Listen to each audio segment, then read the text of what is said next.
dengan tidak maksud niat takabur. Ini hanya maklumat saja.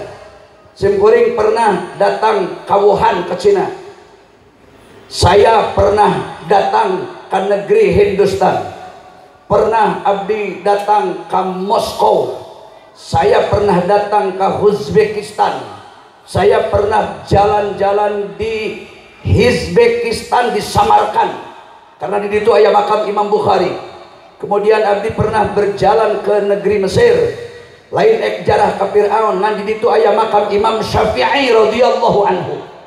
Kemudian saya berjalan ke Israel, abdi pernah ke Yordania, saya pernah ke beberapa negara lain. Ayo bedana aing jeung ajengan sajen teh punten ngaji. Ajengan yana ge ilmu meuleuwih loba batan abdi. Ngan can apaleun Wuhan, can apaleun Amerika, can apaleun Moskow, can apaleun Uzbekistan, can apal Masjidil Aqsa. Bagian dewek nu kitu mah cicing. Ieu teh lamun di imah mah kita sok minta tisu. Aya rindang kitu. Ngan di dieu mah dak keur namu aya we nu hideung panitia mere tisu beuh henteu kajeun. Saya bicara soal fakta Bapak. Biasanya abdi di satu negara itu tara kurang di 10 hari. Jadi ningali titik-titik penting terutama nu aya berkaitan dengan sejarah, baik sejarah positif tentang kebangkitan Islam atau sejarah anu justru di tempat eta dipakai tarung tempur membabi buta orang-orang kafir, membantai ribuan dan ratusan umat Islam. Saya datang. Pancek Allah qulu qul siru fil ardi tsumma nzuru kaifa kana aqibatul mukadzibin. Silakan kau berjalan di bumi ini, buka mata, buka telinga, pakai nurani, pakai pikir, kemudian kau tataplah di negeri itu. Aya negara anu sujud ke Allah bangsana, aya oge negara anu aparat jeung masyarakatna justru malah menentang, menghina Nabi, menghina Al-Quran, menghina Islam. Kemudian Allah mendatangkan bencana di negeri itu. Fangduru kaifa kana aqibatul mukadzibin, fangduru kaifa kana aqibatul mufsidin. Ayat-ayat anu seri ujungna tsumangduru kaifa kana aqibatul mujrimin. Asalna simkuring dunia anu geus katincak ku abdi hampir 3/4 negara ku abdi alam dunya geus katincak. Malah ayeuna saya merencanakan setelah nanti pilkada, lamun teu aya naon-naon, normal, nah betul-betul normal, tidak ada pembatasan usia dan lain sebagainya, aman di perjalanan, abdi ayeuna keur nyieun schedule. Insyaallah saya mau berangkat bawa keluarga dan jamaah, sebagian jamaah pengajian seueur nu hayang ziarah ka Imam Syafi'i. Ayeuna lamun umroh dipersulit, dibatasi umur teu meunang leuwih umur 50 tahun. Bari kudu di swab. Umrohna kudu daftar heula, pakai barcode khusus. Datang ke Mekah umrohna ngan dijatah sakali selama Covid-19. Ka Masjidil Haramna ngantri harus daftar.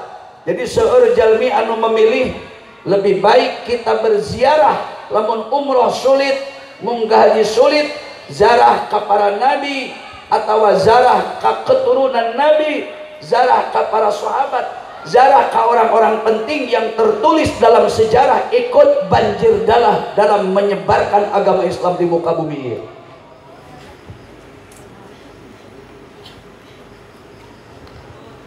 Bilih sakatunan ngawartosan, bilih Iwan rek milu kata Nabi Pak Haji Dede Ridwan bade nyobian angkat ke Mesir, ongkosna tidak terlalu mahal, perjalanan 14 hari, ongkosna 38 juta. Tapi ayeuna mung datangna ke Mesir jarah ka Imam Syafi'i, tapi sanes ningali beungeut Fir'aun wungkul. Aya 11 titik tempat peradaban Islam di Mesir sampai ke daerah Luxor. hese nucannya mamang naho luksor cicing banyak urusan jelema gede dengkeun.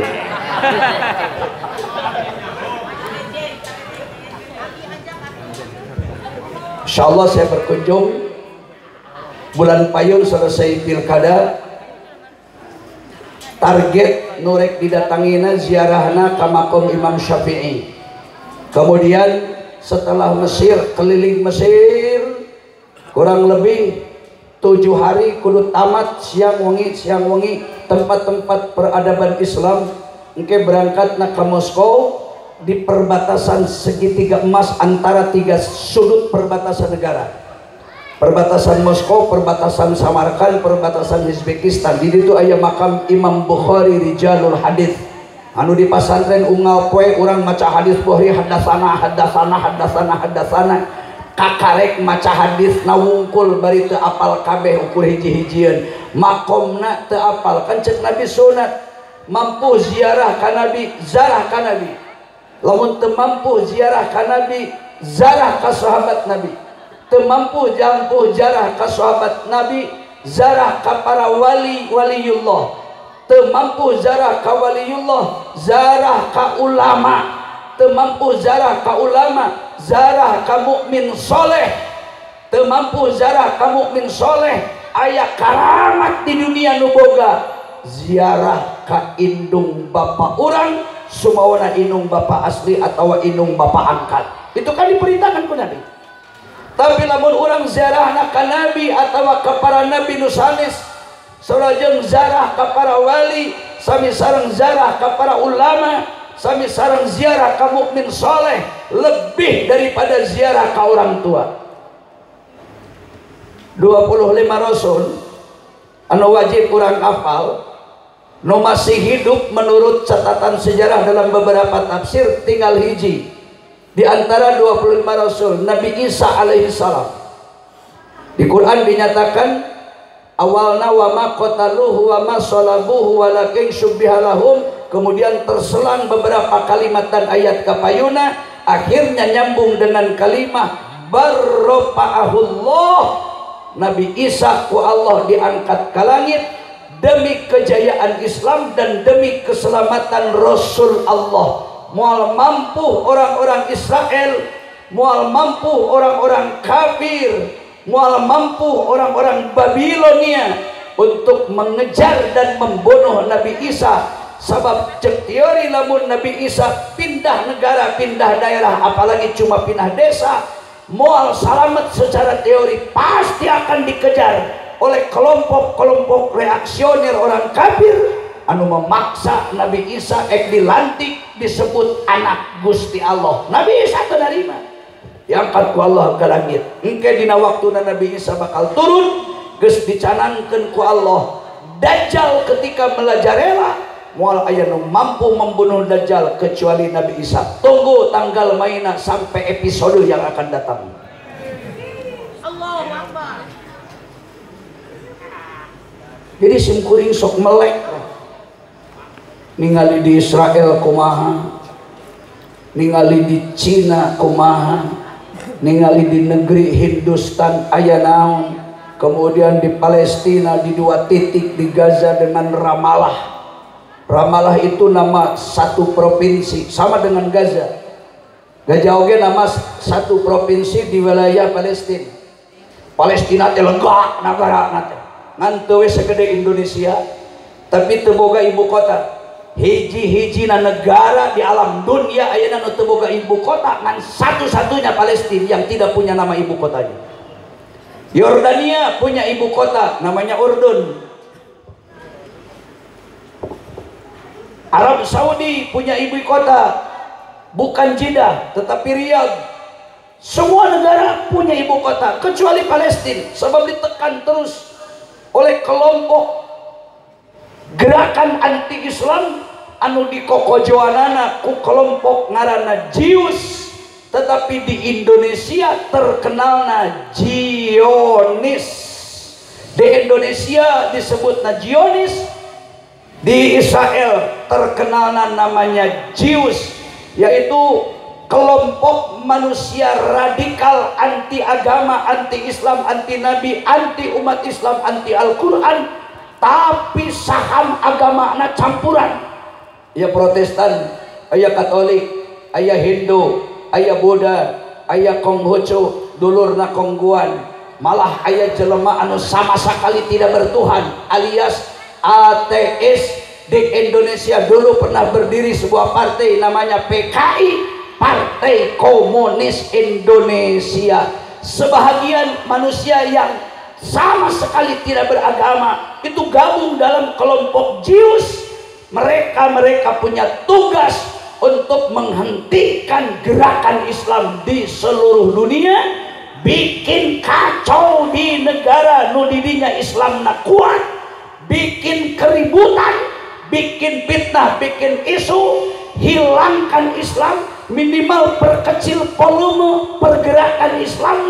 Carana bantai ulama pembangkit semangat untuk berperang, kiai-kiai dikriminal, ditangkap, dimasukkan penjara, bahkan aya nu dieksekusi mati dengan kematian yang tidak jelas. Nu paling strategi ker memperkecil peradaban Islam lewat jalur politik, kuasai pemimpin di daerah, minimal RT, RW, kepala desa, kemudian camat sanajan teu dipilih, bupati, wali kota, gubernur, wakil gubernur, dan presiden. Itu jabatan strategi bisa ngatur hidup matinya agama Islam, kuat kuatnya agama Islam, maju mundurnya agama Islam. Jawabanana tergantung saha pemimpin nu dipilihna, pasti bakal ngaluarkeun kebijakan sesuai dengan keinginan. Singgori malin kampanye, Pak. Ngan Bapak jeung abdi semua warga Tasikmalaya punya kepentingan untuk agama. Saya tidak mau bicara politik. Saya bukan orang partai, saya bukan orang politikus. Miftah Paridmat terjadi hansip acan. Saya hanya guru ngaji abad asa. Tetapi saya paham dan saya mengerti. Tak mungkin secara teori tukang dagang tahu nawarkan tempe. Mungkin apa tidak? Geus pugu dagang na tahu, tempe. Ulah mareli tahu, beli na tempe, manehna dagang tahu. Moanya nawarkeun tempe, ulah beli tahu, dagangna dagang tahu, jelema gelo eta. Eksanu beli. Sarua jeung tukang dagang beas, nawarkeunana keusik, saanu bade meser keusik, padahal mah dagang beas. Ulah beli beas, beli keusik, teu waras eta jelema. Artinya apa? Ketika seorang pemimpin jabatan strategi terpilih, termasuk yang hadapan pilkada di Tasikmalaya, naon tawaran nu bakal keluar, naon kebijakan nu bakal dibikin di daerahna, itu tergantung pamadegan manehanana. Ngerti ente? Bodoh siapa teu ngerti. Muka ibu dibubur pisan bahasa dah hese itu. Umat Islam sing apa? Jelema nu teu berpihak karena Islam, jangan dukung, jangan pilih, nanti akan merusak tatanan Islam di Tasikmalaya. Berarti Bapak Ibu, lamun salah milih pemimpin, salah mengeluarkan kebijakan, seandainya imbas dari kewenangan siapa pemimpin yang dipilihnya, kemudian memperkecil jumlah umat Islam, atau Islam kurang subur karena tidak ada dukungan penguasa di daerah, sadar atau tidak, itu masyarakat pengkhianat agama, pengkhianat Islam, pengkhianat Allah, pengkhianat Rasul.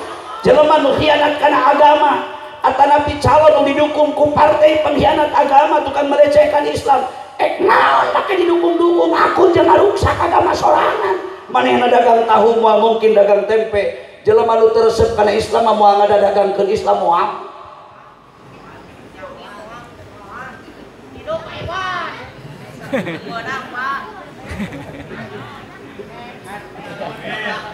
Jeung loba kan calon bupati di Tasik teh kudu neangan di luar kabupaten yang ngabeg-beg.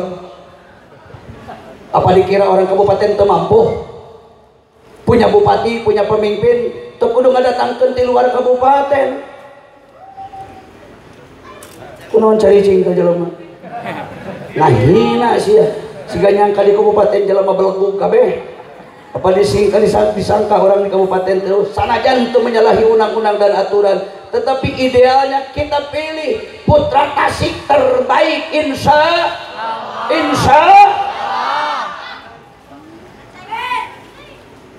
kemudian lelempangan teh mereka majukan agama kudu puguh kan lempangna oge.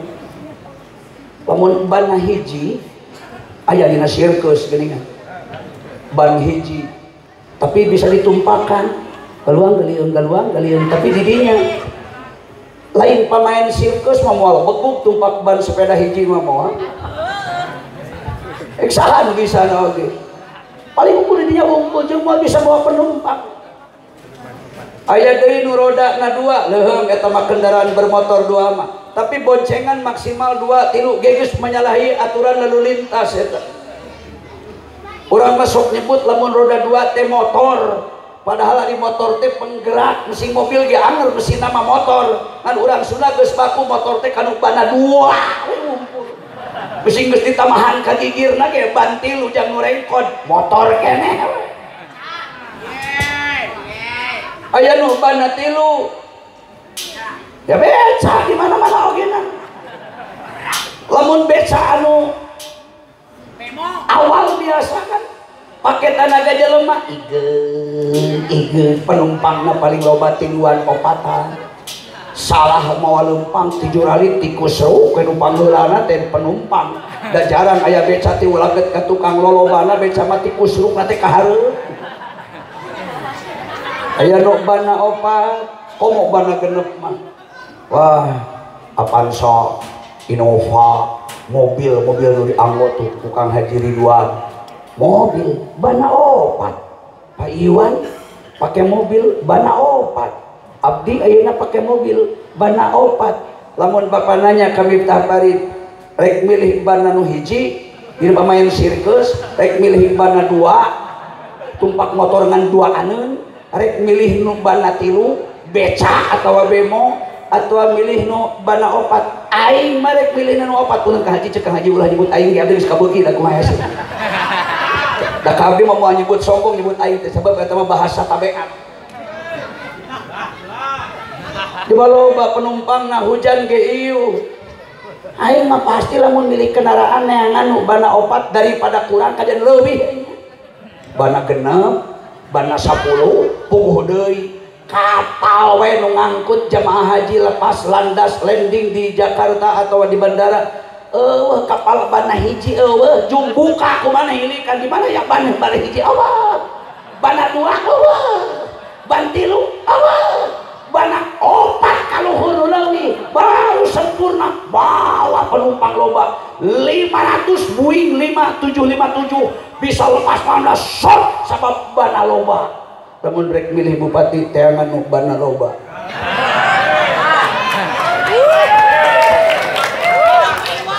Cicing aing ngalin kampanye ukur mere contoh hungkul supaya jelema cerdas. Awas tempo trek rekodna terhadap agamana. Sebab yakin Pak, nu berbahaya dari sebuah sistem kepemimpinan itu kebijaksanaan anu kaluarna. Dan yang punya kewenangan sepenuhnya itu adalah orang nomor 1 yang di depan, lain wakil nu hebat. Wakil mah eta mah ban serep. Nu boga kebijakan nu dihareup. Saha nu dihareupna? Mun hayam mah mun hayam ieu mah. Nyileung-leuman nog meuri nepi ka megar. Nu ngenogna meuri, nu disileung-leumanana nog meuri, nu nyileung-leungna hayam. Kira-kira lamun geus megar jadi meri apa hayam? Meri apa hayam? Meri apa hayam? Meri mah meri.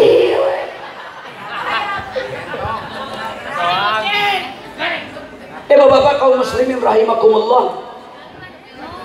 Jadi ayana peringatan Maulid Nabi di pondok pesantren termasuk penyelenggaraan pendidikan setiap hari di pondok pesantren tentang moral, akhlak, agama, pemahaman Islam.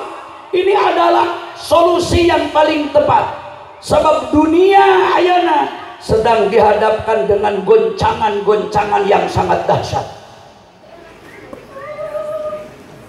Pendangkalan iman di mana-mana. Pendangkalan Islam di mana-mana. Di Indonesia ge ayeuna agama baheula malima, ayeuna jadi genep, nama PR, nama pekerjaan rumah jak urang. Apapun namanya agama di luar Islam itu semua namanya kafir. Dan nama kafir bukan kalimat pelecehan. Kafir itu kalimat yang paling tepat penghargaan bagi manusia yang beragama tetapi agamanya tidak mengikuti agama Allah, tidak mengikuti agama hak. Di luar pemeluk agama Islam saur Allah karena kafir. Ulah tersinggung kafir disebut kafir da eta mah bahasa penghormatan. Maunya ka setung kudu nyebut hayam jago. Setung mah setung we. Masih disebut hayam jago ge moal matak jadi setung. Nyebut kafir ka kafir mah ulah nyeri hati da memang. Mun mung sebut kafir syahadat masuk Islam. Betul apa betul? Betul apa betul? Jadi abdi ningali pa luar biasa dahsyatnya. Ayeuna pendangkalan iman, pendangkalan Islam di mana-mana. Orang-orang kafir internasional ayeuna sedang bergerak. Dengan kata-kata, dengan sikap, dengan budaya, dengan lewat jalur pendidikan, semua hampir sadaya lini, sadaya titik orang kafir maunya menjadi orang yang ada di depan untuk menjadi pelopor penentu bagaimana agama di dunia hari ini. Kafir selalu berusaha ingin mematikan dan menghentikan amalan dan gerakan orang-orang Islam. Itu target orang-orang kafir hari ini. Nomata kunaon di Libanon perang teureun, di Rusia perang teureun, di Palestina diperangi, kecuali nu teu diperangi teh negara nu geus dibikeun ka wilayah Israel. Negara nu geus dijajah ku Israel cicing menang umat Islam ka masjid, tapi diatur setiap masjid ditungguan ku tentara kafir lengkap dengan senjata, tamah anjing herder, anjingna loba coba badak deui. Lamun Bapak ningali kehalaman Masjidil Aqsa, prihatin. Masjid ketiga paling bersejarah termulia di dunia, saparantos Masjidil Haram di Mekah, saparantos Masjid Nabawi di Madinah, nu katilu Rasul aya Masjidil Aqsa di Palestina dengan sebutan Yamamah. Ayeuna Masjidil Aqsa sakuriling bungkingna setiap pintu dijaga oleh tentara Israel dan Amerika. Tentaranya orang-orang kafir bersenjata lengkap, pakai anjing herder. Satu tentara Israel paling saeutik 3 ekor anjing herder dibawa. Jam naon manehna antisipasi. Umat Islam anu geus menyerahkan diri jeung menyerah negara, henteu di penjara mah asal tong ngalawan, pek salat di masjid. Tapi dibere waktu, misalnya maghrib paling lila setengah jam. Tanda tangan dina buku disediakeun dina lawang, termasuk wisatawan penziarah ge kitu. Asup ke masjid dihitung ku tentara, nama ieu diberi waktu setengah jam, kabeh jelema rata-rata setengah jam. Lamun keluarna memeh setengah jam insya Allah aman.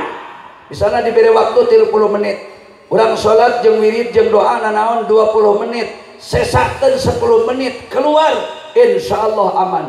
Tapi lamun diberi waktu setengah jam, dipaskeun setengah jam di masjid, padahal masjid tempat umat Islam beribadah, nu sholat nage umat Islam, tapi karena geus digenggam diatur oleh penjajah orang-orang Zionis, tentara Israel Amerika, temenang leuwih diberi waktu setengah jam, komo lamun langkung jadi 40 menit, itu mah adu nasib, bisa hidup bisa mati, langsung diberondong make senjata, geus teu kenal kompromi deui.